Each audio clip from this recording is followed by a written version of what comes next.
In this podcast, we are going to discuss how to integrate source material into a research paper. The first step of any research paper is gathering a wide variety of sources. While you are conducting research, look into the context of the subject you are researching. Then, narrow down your sources, extracting only the most relevant information to your topic.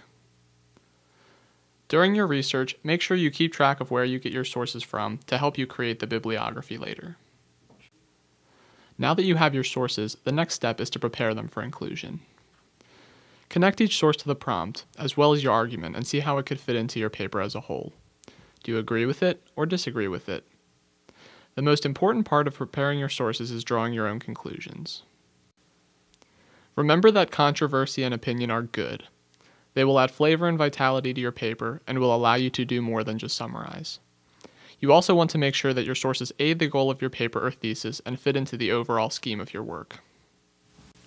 Here are some techniques for including sources.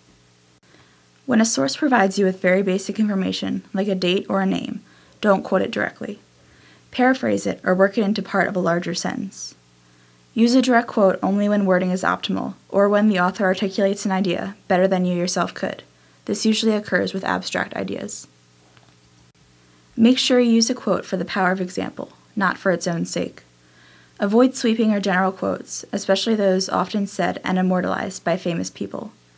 Gandhi may have had very sage advice, but unless he said something immediately relevant to your topic, leave his words out of your paper.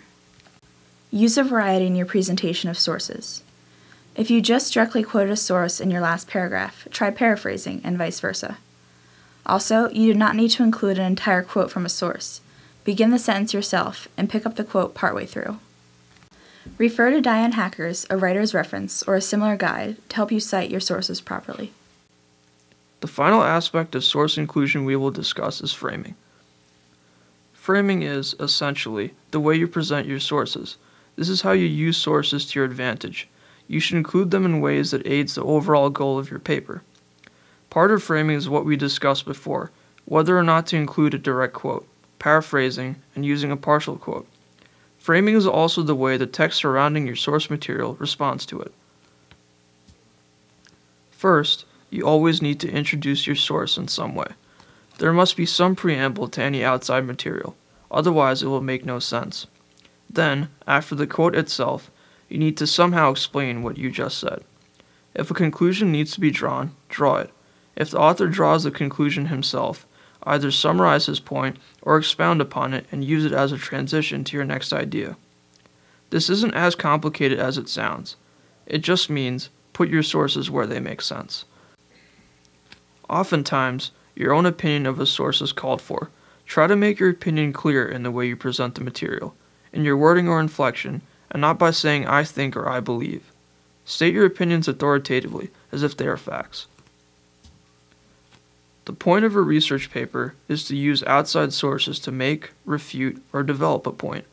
If you use your sources correctly by presenting them well and using them to your advantage, the result should be a coherent, well-informed paper. Hopefully the tips and guidelines presented here will help you in achieving that goal.